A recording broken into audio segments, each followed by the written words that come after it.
We've just won the Europa League, but we are some way off the league title, finishing in 5th place. And after spending hundreds of millions, I've decided to sack Director of Football Dan Ashworth. And once Dan Ashworth had gone, we approached a new Director of Football, Italian Cristiano Guintoli, the former Director of Football from Napoli, who was responsible for bringing in this guy and this guy. But before he came in, our assistant manager made a move for Antonio Costa from Benfica. Obviously a quality player, so I don't mind too much, but geez, calm down. We've also released some first team players such as Callum Wilson and Joe Linton. Sorry. What? Again, I have no say in whose contract is renewed or not. Antonio Silva took his time but rejected us, joining Liverpool instead. How dare you? But Cristiano didn't reject us, and his first bit of business was selling Alan St. Maximin to Leicester for 21.5 million, a player we simply didn't use because of the formation we played. I am, however, a little worried, because he's accepted a bid for Alexander Isak, and with that, the start of the season fast approaching, our main striker is gone. I say main striker, he hasn't exactly been scoring that many goals for us recently. We cannot replace him.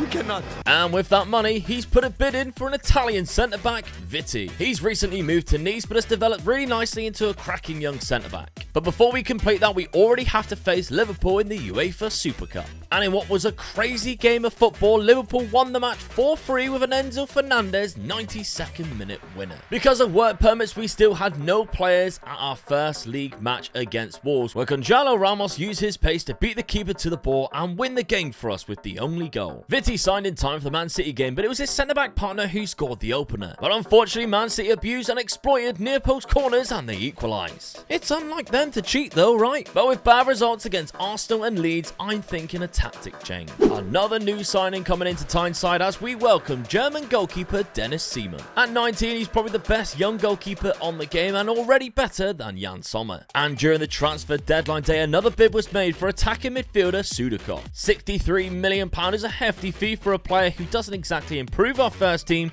but he will still become useful nonetheless. And that's because we have switched to a 4-3-1-2 using 3 defensive midfielders, and 2 of them are one of my favourite roles this year, the Segundo Volante on attack. Our Champions League fixtures have seen us play both Spanish giants in the first 2 matches coming up in September. Speaking of which, September started really great when Sudakov scored 14 minutes into his debut. West Ham, however, also used the near post corner exploits the ruddy scoundrels, but they couldn't stop the unbelievable strike of Rodri or Newcastle taking all 3 points for that matter. And with 2 more league wins and a win against Burnley in the Cup, things were looking good domestically. But in Europe, however, things were very different when we travelled to Madrid and Tchouaméni smashed in a rocket. We couldn't find our way back into the game and Osimhen made it 2 in injury time. Similar story when Barcelona visited us, as Lewandowski opened the scoring just 6 minutes in. Just before halftime, 2 crucial moments changed the game as Ansu Fati got a lucky deflected goal, and then even though he's already on a yellow, Manuel Ugarte did a 2-fight lunge and received a straight red card, the silly goose. Santiago Jimenez did his best to salvage something for us when he scored a wonderful chip, but we couldn't muster another. It affected our league form as Everton battered us 4-0, and Jimenez rescued a point against Spurs in the last minute after missing the original penalty.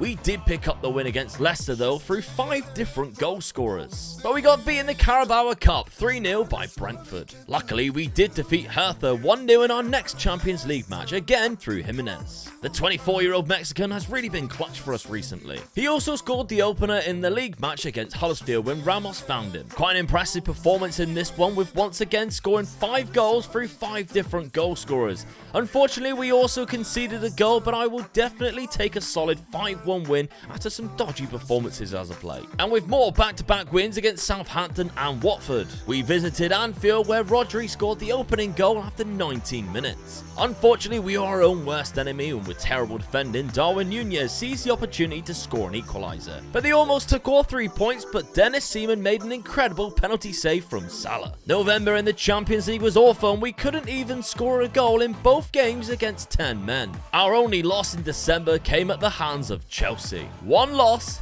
7 wins. Against Man United, I thought we were in for a tough day when Rashford opened us up for Sancho's tap-in just 3 minutes into the game. But summer signing Sudakov had a blinder of a day as he originally equalised just 10 minutes later. But then after another attack, he found himself giving us a lead just after the hour mark. And it was the Spaniard Rodri who scored the 3rd goal of the day for us in a great win at St James's Park. Speaking of Rodri, he also won Man of the Match in our December Champions League match against Villarreal. He showed up big time in a 5-1 win with 2 goals and a fantastic performance. Overall, December was incredible for us, with wins against a lot of the sides we tend to drop silly points to. And that propels us into 2nd place, albeit playing a game more than the teams either side of us. In the Champions League though, we've got a job on our hands to stay in the competition. Erling Haaland just won his 3rd Ballon d'Or. And we are also going into the January window losing our 2 backup goalkeepers and Matt Target. But the director of football has his replacement in Van der Vaart. £20 million for a player who's arguably just as good if not better than Dennis Seaman. He wasn't the biggest signing of January though, because we signed Florian Wirtz. Now I don't know why we picked up another player in the number 10 spot, but he is still an elite player and only 22 years old, costing £64 million from Leverkusen. And he made an immediate impact in the FA Cup, scoring 2 goals in a 9-1 win against Crawley. Sudakov was the best player on the pitch, however, scoring 4 goals and getting 2 assists. Our squad rotation is now amazing and it allows us to play fresh players after midweek games to secure the big league wins, like this 2-0 result at home to Spurs. Oh, you're joking. In the Champions League, our last 2 games including a 7-0 win against Sparta Prague and unfortunately a tie against Zagreb, playing in the snow where Jimenez gave us the early lead. They did, however, capitalise from the spot and we were up against it when Bruno Guimaraes chopped down their midfielder, picking up another straight red card. Those 4 points being we had to use the elimination playoff to get through to the round of 16 and we faced Monaco. We had 2 games against Manchester City in February and in the league match we took a 2-0 loss. But at an incredible 5th round FA Cup tie, we take the lead when Florian Wirtz slipped through Gate. However, Bellingham also has a cracking pass on him and he found Erling Haaland to equalise. In the second half, we actually played like Guardiola's Man City side would play like, as we passed our way through and Sudakov put us back into the lead. But it didn't last long because David Castell made it 2-2. In the 93rd minute though, Ramos chased a long ball over the top and slipped it into the net to put us through to the quarterfinals. Our first leg against Monaco at home ended 0-0. Dull. In the second leg, however, we played really well and made it 1-0 through Jimenez. It was 2-0 not so long after when Bruno Guimaraes met a cutback near the penalty spot. And it was 3-0 and game over by half-time when Dan Ulic scored from an outswinging corner. And we faced the holders Liverpool in the next round.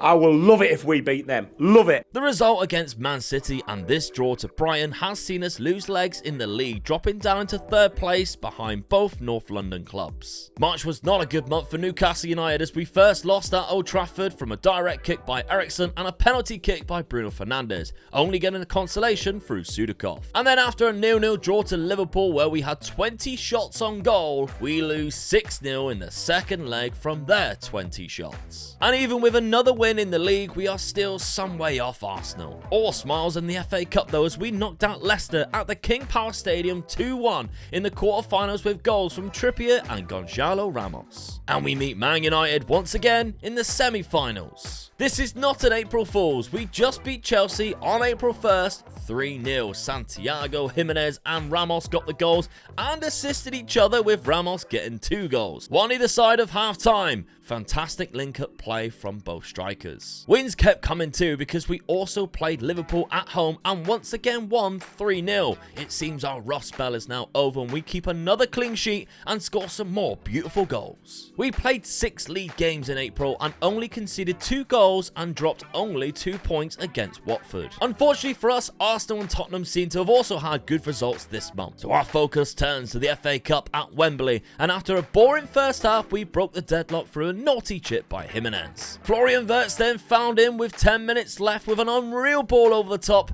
which was volleyed home. We got caught napping at the back and gave Man United a glimmer of hope. But that was then crushed when Sudakov scored from kickoff after Willock's shot deflected high into the air. And Willock was a pest from the bench, stealing the ball off Casemiro and finding Jimenez for his hat-trick, which sent us through to face the country's best team right now, Arsenal, in the final. And we actually faced them 3 days before in the Premier League as well, where they could actually lift the championship. We somehow salvaged a draw against Fulham despite playing with 9 men for 45 minutes. And with Arsenal just needing to win to lift the title, they took the lead through Ødegaard. But I didn't want them lifting the trophy at our stadium, and luckily after Kirkju scored an equaliser, Kuol, the youngster, came on and his cross looped up, and another sub, Sven Botman, met it with an incredible header. And we made it 3 soon after when Rabiot scored. But the best part about this was all of our goals came after the 88th minute.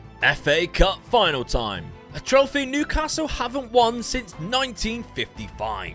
And it did not start great when a hopeful through ball was poorly defended and Gabby Jesus put Arsenal into the lead. However, from a corner 2 minutes later, we levelled the score 1-1. Second half, and Brooke, Norton, Coffey pulled the ball back into our box and Fabio Vieira put Arsenal back into the lead. Don't ask me why, but for some reason when a long ball was played forward, Sven Botman was there again to score against Arsenal. And in the 88th minute, another near post corner was scored by Gonzalo Inacio. Suck it, comment section. I don't really mean that. I mean, I love you guys, really, but good God, some people get really annoyed when you use something that's integrated into the game and not classed as cheating. Anyway, Newcastle United are FA Cup winners. Imagine if Spurs also snatched the league title from Arsenal on the final day of the season.